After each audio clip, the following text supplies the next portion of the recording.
ngasi phongba paukse singdagi maru oiba pau kharakat khonggatjaraga mayamda share tawjage ahanbada government ki thabak tawhanbini haina paisa lauthokpikhre Manipur lengakna corruption free oiba lamdam ama ohenduna thabak changmuda transparency lehenduna achumba tawgani haiduna laurabasu kanaguma miyoi kharana thabak hapigani haiduna sel kya lauthokpiba ngasisu adumak sathari maru oina Manipur government ki service tawriba miyoi kharana sangha laijadaba khungangi miyam kharadagi government ki thabak hapigani haiduna namthak tawduna sel kya laukhre hairi panchayat ki manungda leiba ngaikhong khunaudagi Pukhrambam Ongbi Sunita Devi Mapuroiba P. Kumar Imungsu Ama Oiri Asigumba Sel Lauthokiba Asigamari Lainana Sunita gi Yumda Paumising Unaba Amada Sunita na Manipur government jail gi staff launaba notification ama Englishing ani tara katareta thokiba duda maki masanupa P. Singlen Sanabu Thabak adugi damak yaunaba honakhi jail gi thabak adugi damak Manipur police ta thabak tawbo oinam awang maning lekai digi khetri mayum Diren kauba miyo amana maki masanupa gi thabak adu sungsoi soidana oinanaba senbirage paisa piyo herakhi maduda masanupa gi thabakpu phanglabadi haiduna yumgi mal sang yonduna amadi yumgi leramba posei bandop thamduna thabak adu oinanaba sel oina lupa lakh manga makai matam aduda direna lauki matamdura thabak adu oiraktrabadi paisa handokani haiduna thajaba pirami adubu Hairiba thabak aduda selection tawbada yaroktabadagi paisa adu handokpiro yumgi asinba thabak sizinage hairubada ngasi phawa paisa handokpidana leire amadi aikhoina bandop thamliba senpham adugi sendoisu hunduna ngasi phawa leiri COVID-19 gi asuk waraba matam asida mahakna paisa handokpidana leibana hauji aigi imung aruwa phibam amada leire sarkar gi thabak tawriba miyo amana samna hingjariba aikhoida asumna namthak tawribasi sarkar gi mari leinaba department amadi Manipur gi mapi mapa oiriba chief minister nam yeng changbiduna aigi imungi awabasi kokhanbiyu haiki atopa paw manamuk bank passbook pisilnaba khangalagli OBC kanglupki pre-matric amadi post-matric mahairoi singda kumja English ngani taraga nipan degi English ngani tarama pangi lemhoba saruk amadi kumja English ngani tarama pandagi English ngani kungi oina scholarship pinaba honabada punna mahairoi lising amaga samaga maudraga mangagi oinadi public finance management system da validate tawba yadana leire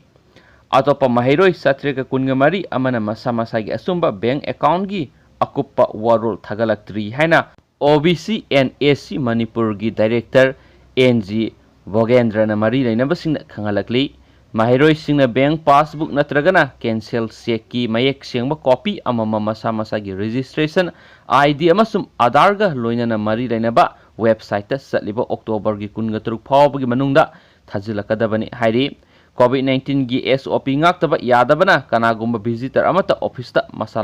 laktaba hainasu khangalakli haina pauksiyesna makhatana phungdurakli Atopa maruiba paw manu Manipur gi wangbara thokpa masum COVID-19 gi wanaraba sairak asida Bangladesh ta leiba Rohingya kem da gang war thokpadagi miyoi kya sirei kha thangba Bangladesh ki Rohingya kem da khulai paiba kanglup masen akan mamong da khut thoknarakpadagi yamdrabada miyoi nipan sirei aduga miyoi lising kya na kem adu thadoktuna mathwai hingnanaba haukiba numit kharani asida chenakhre haina Bangladesh ki police amasum humanitarian workers na phungdurakli haukiba sagol se numita Bangladesh authority na khut thoknaba aduda yawba miyoi taraga nithoi amadi yamlaba khuchu khulai sing phagat pangamkhre hairi geng khutpu sing aduna malem gi khwaidigi sawba refugee singi laifam oiriba spawning camp adu makhoi gi oinanaba lamtan narakpada thokiba thodokni hairi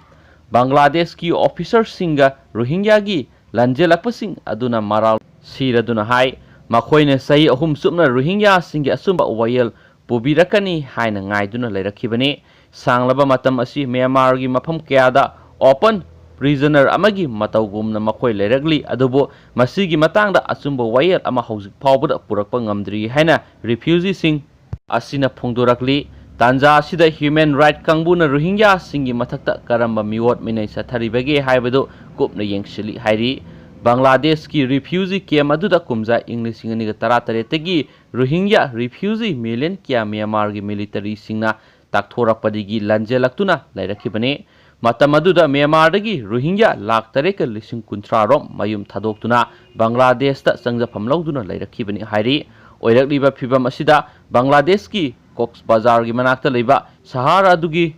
Additional Police of Superintendent Rafiqul Islamna telephone gi khutangda phongdorakpada khulai paiba geng khutpu ani asina makhoina leidiba refugee area adu makhoi gi oinanaba angam tanarakpada khut thongnabagi thaudu adu tholakibane geng khutpu sing adu maru oina drug lalonba amadi mi lalonba kangbu sing oigani haina mahakna makhatana phongdorakhi mafam aduda leidiba geng khutpu sing aduna methamphetamine haiba drug asi sungduna amadi Myanmar border phawrga lalon itiki thabak sing asi sathai tanja asida Bangladesh lengakna matam sana sabsabe action lakhot haudrabadi Rohingya refugee asi yamna awaba phibamda mayokna khikani haina su oxi asina makhatana phongduragli lusilakpo na myamna pang tanga share tawjaramge Rajasthan da laipanaba ma mai tharaga hatkhre state ki kunung Jaipur dagi kilometer samago humdraga tare lom lapa Karauli district da lamgi yengthinabagi matangda miyoi kangbu amana laipanaba amabu hingna mai tharamadagi mai sakpadagi asokpa aduna maram oiduna sikre district adugi khungang aduda laipanaba adugi oina Radha Krishna Temple trek ki lam acre 5.2 rom lai adubo lam adu senthok lambi ama oinaba laipanaba makok aduda pikibane asigumba lamsing asibu mandir mafi kawi amasum Rajasthan da khungangi laisangsing senariba laipanaba singi senthok lambi ama oinai adubo Rajasthan gi Karauli di lam asi yengthinaba amasum khatnabagi masa ama oikre